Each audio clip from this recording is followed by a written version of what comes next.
बच्चा, अब अपन डिस्कस कर रहे थे phasor diagram of transformer on load conditions. तो सबसे पहले अपन को इक्विवेलेंट सर्किट डायग्राम बनाना आना चाहिए, जो मैंने आपको डिस्कस किया, और नो लोड फेजर डायग्राम भी अपन डिस्कस कर चुके हैं, है ना।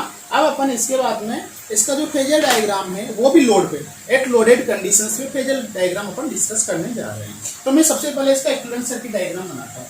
सबसे पहले आप सप्लाई, ये आपकी सप्लाई है, उसके बाद में अपनी रेजिस्टेंस,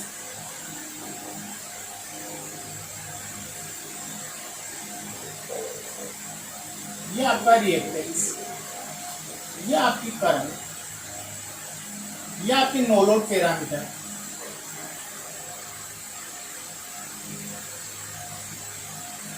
और ये आपकी प्राइमरी वाइंडिंग। उसके बाद में ये आपकी सेकेंडरी वाइंडिंग, सेकेंडरी वाइंडिंग का resistance, reactance and load.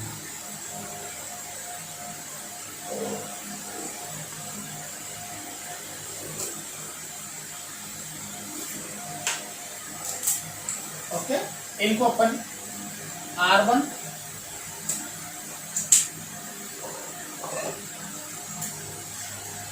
X1, RC, XC, R2, X2 load, और यहाँ पे आपके पास होता है E2, ये होता है आपके पास E1, यहाँ पे आपके पास करंट होती है I2, यहाँ पे आपके पास होती है I2 डेज, ये करंट होती है आपके पास प्राइमरी करंट I1, और यहाँ पे आपके पास करंट होती है नो लोड करंट। इतना अपन ने equivalent circuit diagram of the circuit, और ये वाला वोल्टेज आप आउटपुट वोल्टेज ले।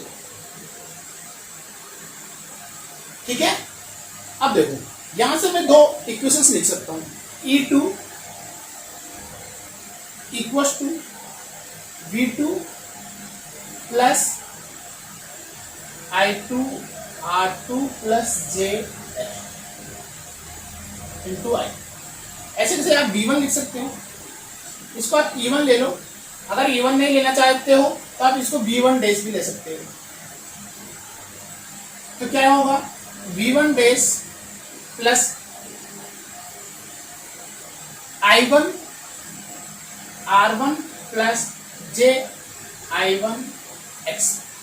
दोनों इक्वेशंस आपको समझने में चाहिए। मैंने केवीएल लगाया एट आउटपुट साइड, केवीएल लगाया KVL at output, KVL at input. Output side मतलब सेकेंडरी वाइंडिंग और इनपुट साइड मतलब प्राइमरी वाइंडिंग। ये अपने को समझना चाहिए। मैंने इससे पहले आपका नो लोड फेजर डायग्राम के बारे में अपन ने डिस्कस किया था, तो नो लोड फेजर डायग्राम में यहाँ बना रहा हूँ। अपन ने सबसे पहले फ्लक्स को डिफाइन किया, ये आपका फ्लक्स है, इसी में आपने क्या लिया, करंट। ठीक है, इसको मैं थोड़ा सा यहाँ पर बना लेता हूँ।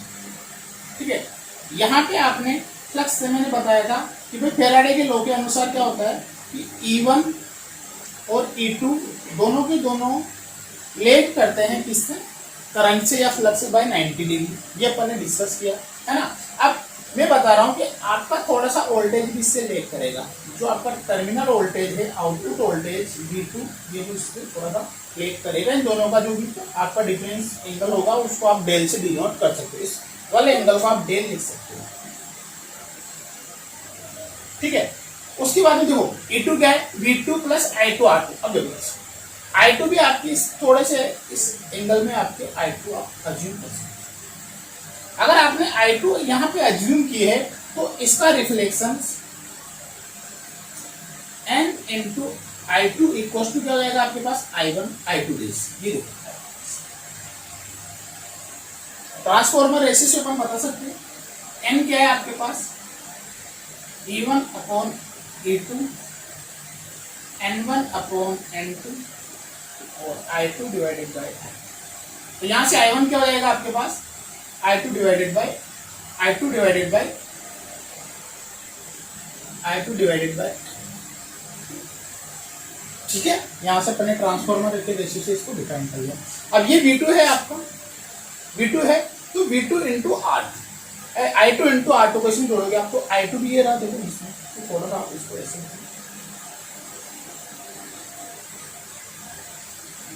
ये आपके पास कौन सा ड्रॉप हो गया, I2 R2। उसके बाद में I2 H2 इससे 90 डिग्री लैग करेगा, ये आपके पास होगा I2 H2, और ये आपके पास क्या इसके इक्विवेलेंट आना चाहिए,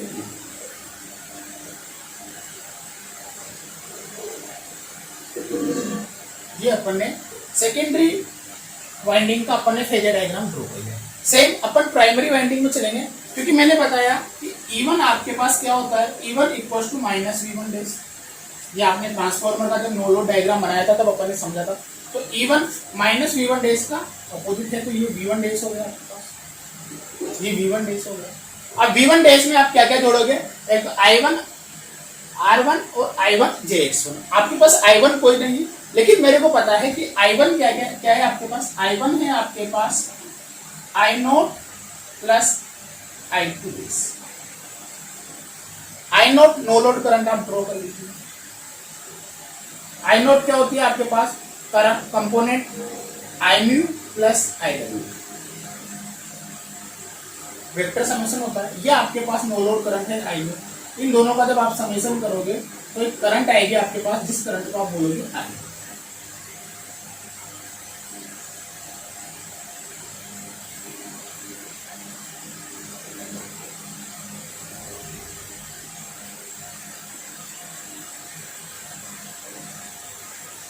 तो आप I1 के साथ इसका एक पैरेलल ड्रॉप जोड़ लीजिए, ये वाला ड्रॉप हो जाएगा आपके पास I1 R1, और इसके साथ अगर आप परपेंडिकुलर में जोड़ोगे तो ये हो जाएगा I1 X1, और ये हो जाएगा आपके पास पूरा का पूरा ड्रॉप V1।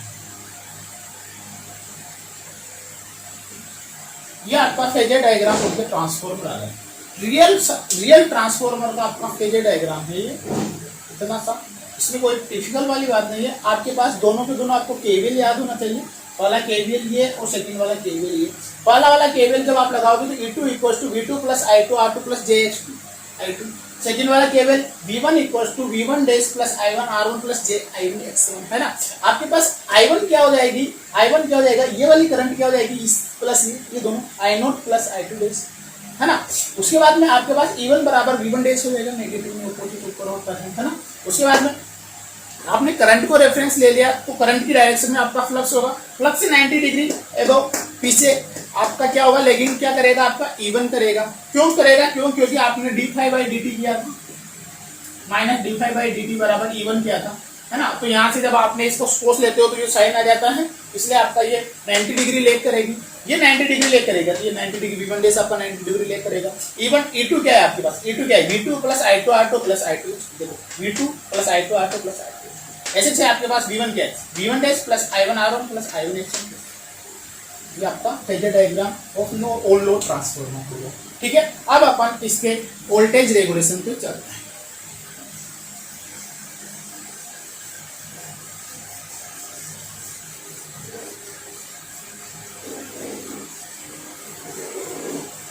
अगला टॉपिक है, इंपोर्टेंट है, बहुत इंपोर्टेंट है, वोल्टेज रेगुलेशन ऑफ ट्रांसफॉर्मर। ये भी बहुत इंपोर्टेंट था, एक बार में किसी की समझने में नहीं आता, लेकिन फिर भी मैंने अच्छी तरह से कोशिश की आपको, ठीक है। अपन वोल्टेज रेगुलेशन ऑफ ट्रांसफॉर्मर पे डिस्कशन कर रहे हैं। वोल्टेज रेगुलेशन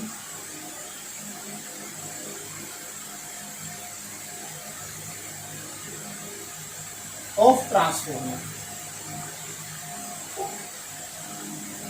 ओके, अपन इसके बारे में डिस्कशन कर रहे हैं। अब वोल्टेज रेगुलेशन को आप डिफाइन क्यों करते हो, पहले बात कि भाई आपको वोल्टेज रेगुलेशन की जरूरत क्यों पड़ी, आपने वोल्टेज रेगुलेशन को क्यों डिफाइन किया। इसका सिंपल सा कारण है कि जो आपका ट्रांसफॉर्मर होता है, ट्रांसफॉर्मर की सेकेंडरी वाइंडिंग होती है, यहाँ पे आप क्या करते हो, लोड को कनेक्ट करते हो। सेकेंडरी वाइंडिंग और ट्रांसफॉर्मर पे आप क्या कनेक्ट करते हो, लोड कनेक्ट करते हो। अब लोड में आपका कोई भी लोड हो सकता है ना, पेन वगैरह कुछ भी आपका लोड हो सकता है। अब किसी भी लोड जिसको आप डिफाइन कर रहे हो, उसका जो टर्मिनल वोल्टेज होता है वो क्या होता है, रेटेड वोल्टेज है, टर्मिनल वोल्टेज होता है वो क्या होता है, फिक्स होता है ना। जैसे आपका किसी भी आपके लोड पे 3 फेज इंडक्शन मोटर वगैरह किसी भी आपका लिखा रहता है कि 220 वोल्टेज रेटेड वोल्टेज या 240 440 वोल्टेज या कितना भी केवी में, तो ये वोल्टेज इसका क्या होता है, फिक्स होता है, कांस्टेंट होता है, थोड़ा सा वेरिएशन होता है, ज्यादा नहीं होता।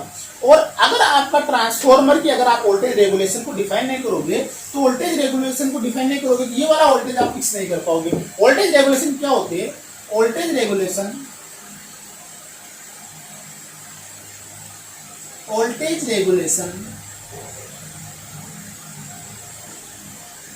of transformer is defined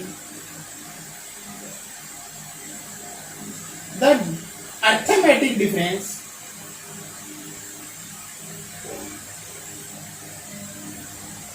between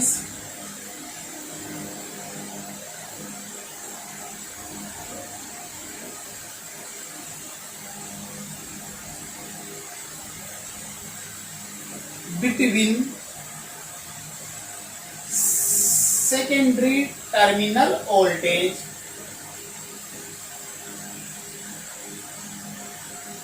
at no load and full load condition,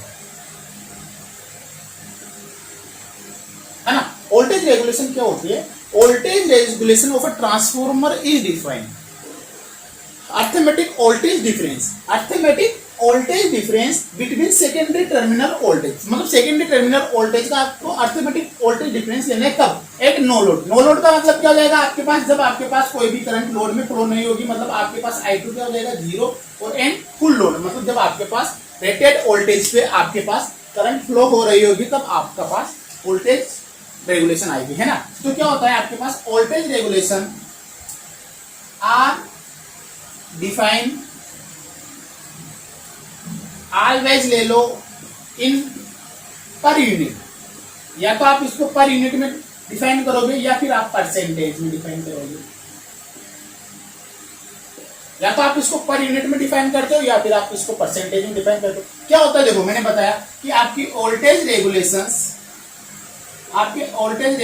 equals to V no load conditions minus V full load conditions divided by V no load conditions. इसमें भी एक आपके पास कंफ्यूजन होगा कि आपके पास जब ट्रांसफॉर्मर हो, in case of transformer क्या है आपके पास, सिंगली एक्साइटेड मशीन।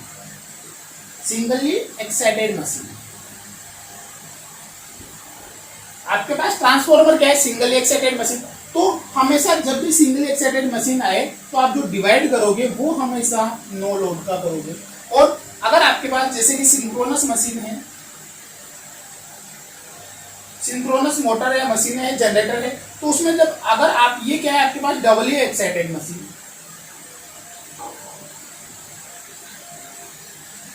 तो इसमें जब भी आप डिवाइड करोगे तो आप बी फुल लोड का करोगे, क्योंकि यहाँ पे वीक फुल लोड ज्यादा होता है, यहाँ पे वीक नो लोड ज्यादा होता है। ओके, अब अपन इसको आगे डिस्कशन करते हैं।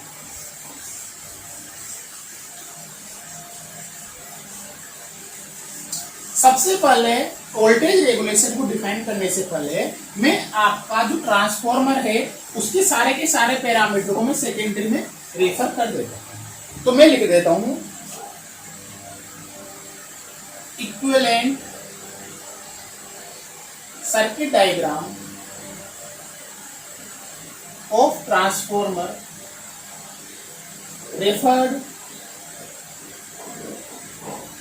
In secondary one. क्या किया मैंने कि जो आपका सेकेंडरी, जो आपका ट्रांसफॉर्मर है उसका इक्विवेलेंट डायग्राम मैंने सारे के सारे पैरामीटर को सेकेंडरी वाइंडिंग में डिफाइन कर दिया, सेकेंडरी वाइंडिंग में ले गया। तो कैसे होगा देखो, आपका ट्रांसफॉर्मर, ये आपका सेकेंडरी वाइंडिंग का टर्मिनल वोल्टेज है, ये आपका E2 है, E2 को आप V1 अपॉन A भी लिख सकते हो। A इज द आपका ट्रांसफॉर्मर रेशियो, ठीक है। उसके बाद में आपके पास करंट आती है आपके पास I, या फिर I1 को आप A इंटू I1 लिखोगे, ट्रांसफर कर दिया। आपके पास नो लोड पैरामीटर होते हैं RC और XC।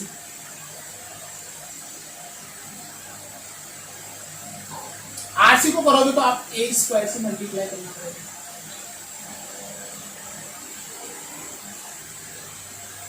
ऐसे कैसे आपके पास प्राइमरी के पैरामीटर और सेकेंडरी के पैरामीटर। ये आपका ट्रांसफर, ये होता है लोड, ये होती है आपके पास, और ये होती है आपके पास आई नोट। आई नोट भी आपके पास ए से मल्टीप्लाई होगी। आपने क्या किया, प्राइमरी के पैरामीटर्स को आपने सेकेंडरी में ट्रांसफर कर दिया।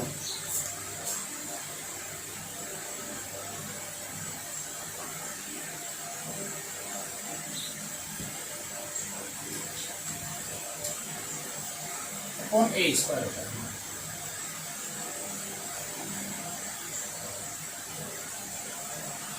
ठीक है, यहाँ पे भी अगर आप R1 लिखना चाहो तो ए स्क्वायर x1 अपॉन ए स्क्वायर R2O।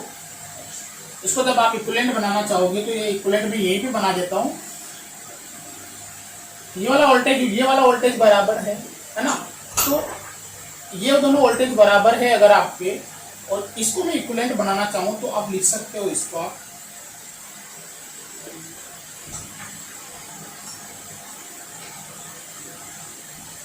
ये आपका लोड है, ओके, ये आपका आर इक्विवेलेंट लिख लो, एक्स इक्विवेलेंट लिख लो, उसके बाद में आपका ये पैरामीटर है।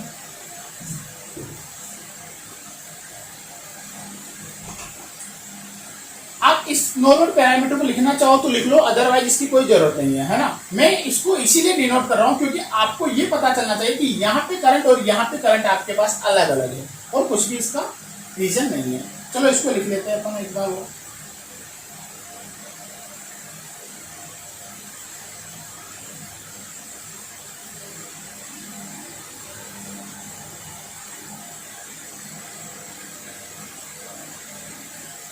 यहाँ पे आपके पास है E2, ये है आपके पास V1, ये आपके पास करंट है। यहां से मैं देख रहा हूं कि जो आपका E2, अगर मैं यहां से लेकर के यहां तक KVL लगाता हूं, अगर मैं यहां से लेकर के यहां तक KVL लगाता हूं तो देखो पैरेलल में वोल्टेज सेम होता है, तो ये वाला वोल्टेज भी आपके पास E2 रहेगा, है ना। तो E2 किसके बराबर हो जाएगा आपके पास, E2 इक्वल टू, ये आपका टर्मिनल आउटपुट वोल्टेज है V2 plus I2 R equivalent plus JX, ये आपके पास A2 के बराबर आ गया। अगर मैं V को रेफरेंस ले रहा हूं, मैंने V एट एंगल 0 ले लिया है ना।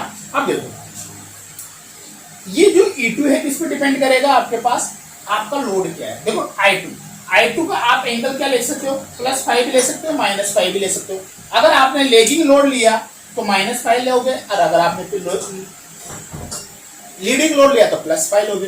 हो सकता है आपका लोड भी यूनिटी पावर फैक्टर पे डिपेंड कर सकता है। देखो यहाँ पे क्या क्या टर्म्स है आपके पास, V2 अगर आपने रेफरेंस ले लिया, V2 as a reference, V2 angle 0, इसको आपने क्या मान लिया, रेफरेंस ले लिया, इसको आपने रेफरेंस सेलेक्ट कर लिया। तो अब I2, अगर I2 को मैं -5 एंगल पे लेता हूं तो ये तो हो गया आपका पास लेगिंग लोड। हाँ, अगर मैं I2 को +5 लेता हूं तो ये हो गया आपके पास लीडिंग लोड। अगर मैं I2 को एंगल ऑफ 0 पे लेता हूं तो ये हो गया आपके पास unity power. Unity power factor है लीडिंग लोड, लीडिंग लोड, या फिर ये हो गया यूनिटी पावर फैक्टर, मान लो यूनिटी पावर फैक्टर, लेकिन power factor, leading power factor और यूनिटी पावर फैक्टर हो गया। ये तीनों अपने को समझने में आना चाहिए। तो देखो अपन को वोल्टेज रेगुलेशन भी 3 कंडीशंस में डिफाइन होगी, एक तो लेगिंग लोड के लिए अलग आएगी, लीडिंग लोड के लिए अलग आएगी, और यूनिटी पावर फैक्टर के लिए अलग आएगी, है ना। अब देखो अपन इसको डिफाइन करते हैं। सबसे पहले अपन लेगिंग लोड के लिए,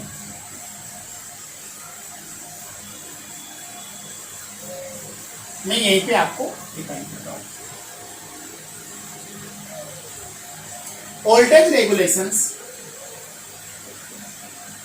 एट लेगिंग लोड।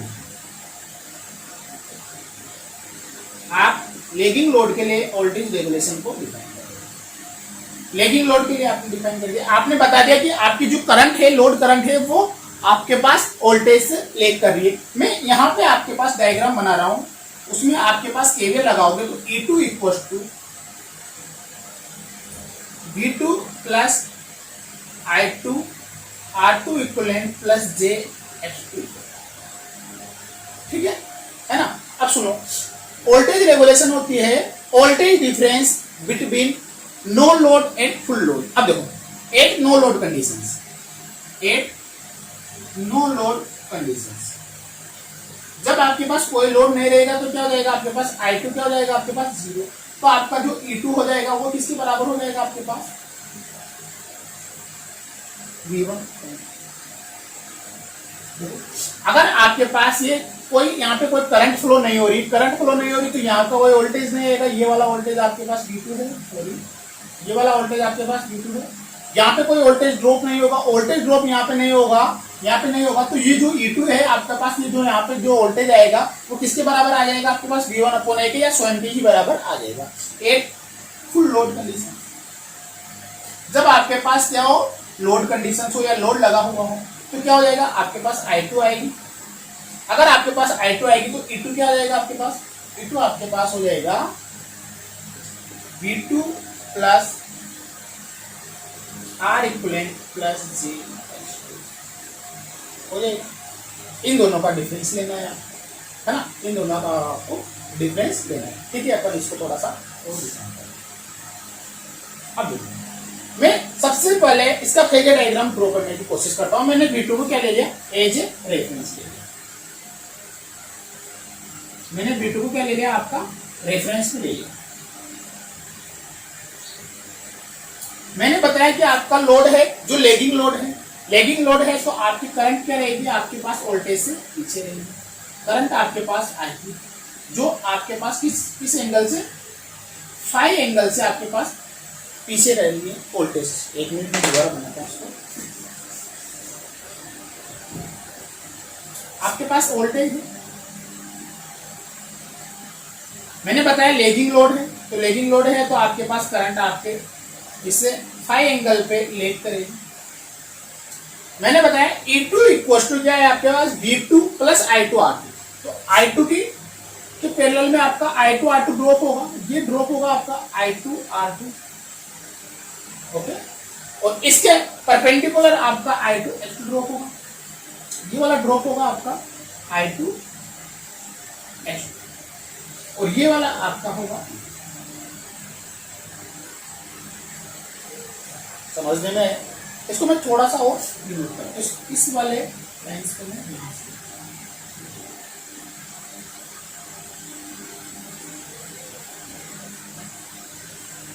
ठीक है, इसको मैं डिनोट कर रहा हूं O A B नहीं सॉरी B C और D। देखो इस फेजर डायग्राम में मेरे को पता है, इस फेजर डायग्राम की बात कर रहा हूं मैं, O D किसकी बराबर है E, O A किसके बराबर है, सुनो ए बी का देखते अपन। अगर ये वाला एंगल फाई है तो ये वाला एंगल भी फाई होगा, है ना। देखो I2 R2 है, इसकी पैरेलल में वाला ड्रॉप है, पैरेलल वाला ड्रॉप है तो ए बी क्या हो जाएगा आपके पास I2 R2 cos phi. BC देखो, ये देखो ये आपकी ये वाला एंगल फाई है, सुनो ये वाला एंगल है फाई है तो ये वाला एंगल 90 माइनस फाई रहेगा, ये वाला एंगल आपके पास 90 माइनस फाई रहेगा, ये वाला एंगल भी आपके पास 5 रहेगा, ये वाला एंगल भी आपके पास 90 माइनस 5 रहेगा।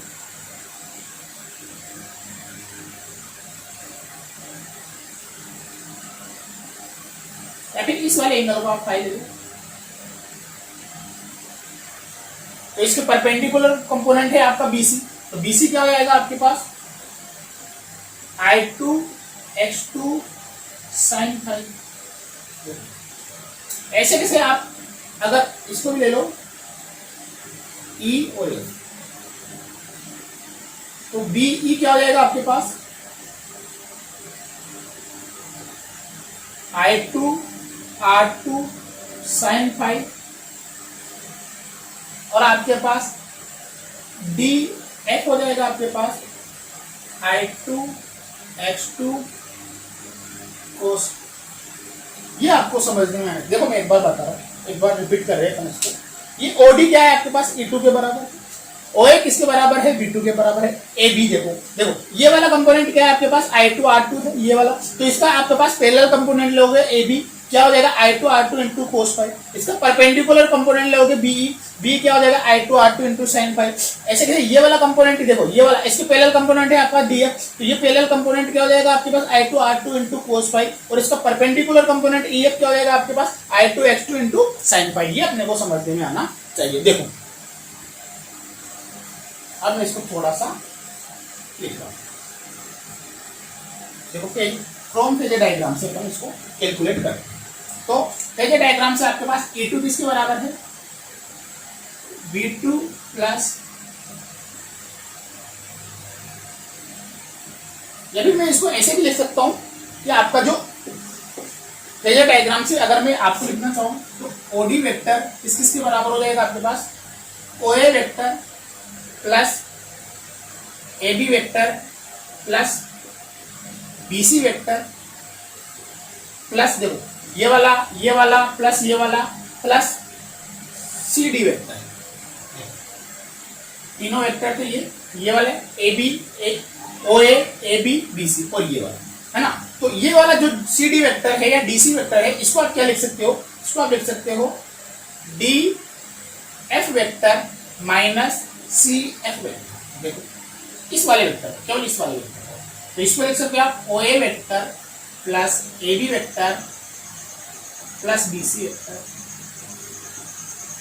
देखो लिख रहा हूं मैं इसकी वैल्यू, ये है आपके पास V2, ये है आपके पास I2 R2 cos फाई, ये है आपके पास I2 X2 sin फाई, ये है आपके पास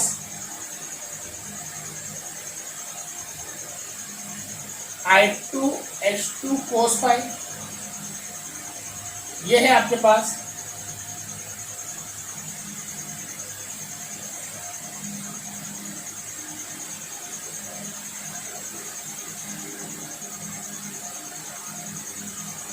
CF बराबर BE हो जाएगा ना, I2 R2 sin। देखो ये दोनों बराबर है ना, ठीक है। अब देखो है ना A2 पे आ गया, ये आपके पास E2 के बराबर है ना, ये आपके पास फॉर्मूला आ गया आपके पास वोल्टेज रेगुलेशन का, या फिर इसको आप डिनोट कर सकते हो ऐसे है ना। अब इसके बाद में अपन थोड़ा सा अप्रोक्सीमेशन करते हैं, इसका अपन थोड़ा सा अप्रोक्सीमेशन करते हैं। मैं क्या लिख सकता हूं कि जो आपका OD है वो लगभग OC के बराबर है। मैं अगर मान लो फॉर अप्रोक्सीमेट OD आपका लगभग किसके बराबर है OC, OD आपका लगभग OC के बराबर है, तो आपका E2 किसके बराबर हो जाएगा V2 plus I2 R2 cos phi plus I2 X2 sin। ठीक है। देखो इसको मैं थोड़ा सा इसको लिख कर देता हूं है ना, यहां से मैं लिख सकता हूं E2 minus V2 equal to I2 R2 equivalent cos phi plus I2 X2 equivalent sin phi है ना, ये R2 इक्वलेंट X2 इक्वलेंट है ना। तो यहां से देखो यही तो आपका वोल्टेज रेगुलेशन है। ये देखो नो लोड पे कंडीशन वोल्टेज, फुल लोड पे voltage divided by no load पे वोल्टेज। अगर मैं इसको E2 से दोनों तरफ डिवाइड कर दूं तो ये आपका परसेंटेज वोल्टेज रेगुलेशन आएगा फॉर लेगिंग लोड कंडीशंस। देखो लेगिंग लोड के कंडीशंस में आपके पास वोल्टेज रेगुलेशन आ गई, वो भी परसेंटेज में है ना, मैंने कुछ भी नहीं किया है ना। आपके पास R2 है I2 है cos phi X2 I2 sin phi, ये है आपके पास। और अगर आपको यही वोल्टेज रेगुलेशंस अगर लीडिंग लोड के कंडीशंस में चाहिए तो क्या होगा, देखो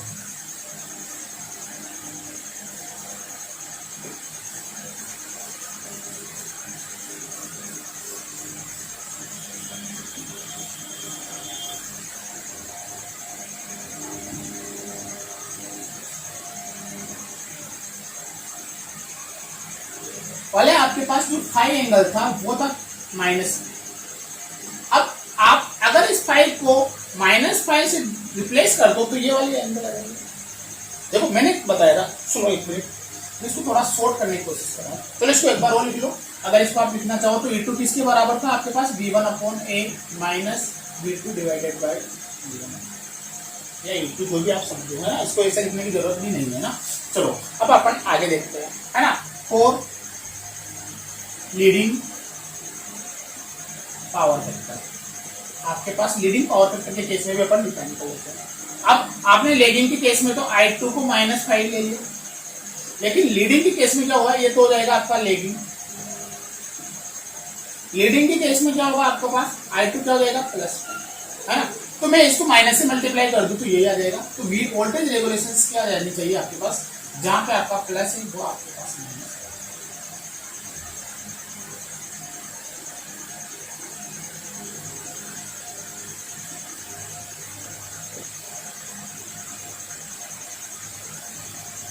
कुछ भी नहीं, क्यों, क्योंकि -5 रखोगे तो कोस माइनस थीटा बराबर प्लस कोस थीटा, लेकिन माइनस साइन थीटा बराबर क्या हो जाएगा, कोस साइन माइनस tan थीटा बराबर माइनस का साइन थीटा। ये आपके पास लीडिंग पावर फैक्टर में आ जाएगा। और अगर आप इसका डायग्राम बनाना चाहो तो बना सकते हो। ये आपका V2 हो जाएगा,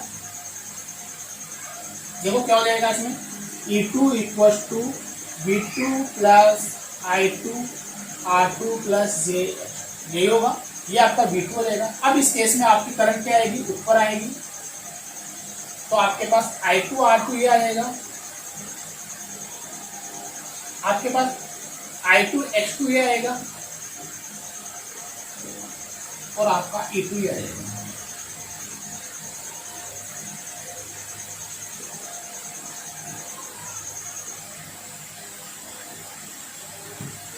ये आपका पावर फैक्टर एंगल। इसको आप अगर सोल्व करोगे तो आपके पास ये वाला इक्वेशन आने वाला है, प्लस की जगह माइनस हो जाएगा। वोल्टेज रेगुलेशन का फॉर्मूला आपके पास आ जाएगा I2 R2 cos phi minus I2 X2 sin phi divided by, ये आपका लीडिंग केस में आ जाएगा। अगर मैं यूनिटी पावर फैक्टर की बात करूं तो आपका वोल्टेज और करंट अगर दोनों सेम फेज में होंगे तो आपका +5 का एंगल क्या हो जाएगा, 0 हो जाएगा। और अगर फाई का एंगल 0 हो जाएगा तो आपका for unity power factor voltage regulation इस, क्योंकि फाई क्या हो जाएगा आपके पास 0 डिग्री हो जाएगा, cos फाई हो जाएगा आपके पास 1, तो वोल्टेज रेगुलेशन हो जाएगी आपके पास I2 R2 divided by sine phi हो जाएगा आपके पास। या आपके पास यूनिटी पावर फैक्टर के केस में वोल्टेज रेगुलेशन अपन ने यहाँ पे लैगिंग की देखा, लीडिंग की देखा और यूनिटी पावर फैक्टर की भी देखा, है ना। अब मैं लैगिंग के केस की ही अपन को डिस्कस कर रहे हैं ना। अब देखो लैगिंग पावर फैक्टर ले रखा है, आप लीडिंग के लिए भी डिस्कस कर सकते हो और यूनिटी पावर फैक्टर के लिए भी आप डिस्कस कर सकते हो। अब जो आपकी वोल्टेज रेगुलेशन है इसका अपन अप्रोक्सीमेट कैलकुलेशन करते हैं या अपन इसको आगे फर्दर डिफाइन करते हैं। तो क्या हो जाएगा, आपके voltage regulation for zero voltage regulation, आपकी जीरो वोल्टेज रेगुलेशन कब होगी,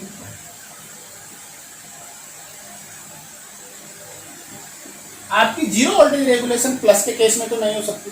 आपकी माइनस, जब यहाँ पे माइनस होगा तभी होगा। इसमें एक लीडिंग लोड है, लीडिंग लोड में ही होगी आपके पास लीडिंग पावर फैक्टर में। तो क्या हो जाएगा I2 R2 cos phi minus I2 X2 sin phi divided by E2 किसके बराबर होना चाहिए, 0 के बराबर होना चाहिए। यहां से अगर आप tan phi की वैल्यू निकालोगे तो tan phi आ जाएगा आपके पास R2 डिवाइडेड बाई, इसको आप उधर ले जाओगे I2 X2 को और इधर X का डिवाइड करोगे, उधर cos का डिवाइड करोगे तो tan phi की वैल्यू आपके पास। ओके, ये अपने को एक लीडिंग केस में आपके पास जीरो वोल्टेज रेगुलेशन आएगी, वो क्या होगी। तो यहां से अगर आप पावर फैक्टर निकालना चाहो cos phi, देखो tan क्या होता है R2 डिवाइडेड बाय ये वाला है, और इन दोनों का समेशन क्या हो जाएगा आपके पास, तो cos क्या हो जाएगा आपके पास x2 डिवाइडेड बाय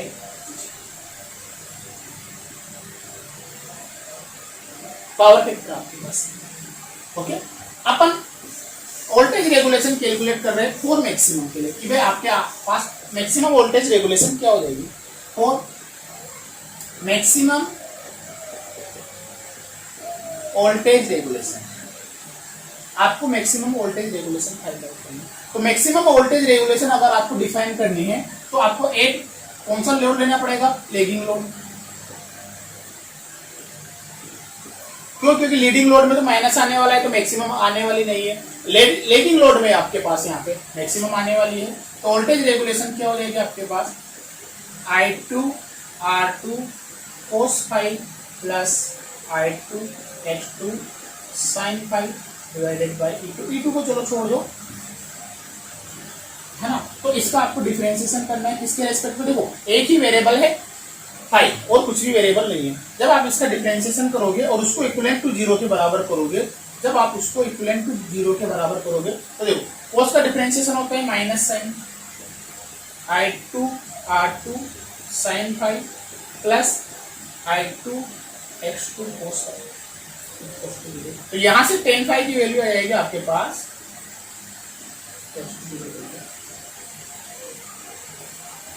और अगर आप ये X2 है, ये R2 है, ये Z है, और अगर आप यहां से पावर फैक्टर की वैल्यू निकालना चाहो तो क्या आ जाएगी आपके पास R2 डिवाइडेड बाय,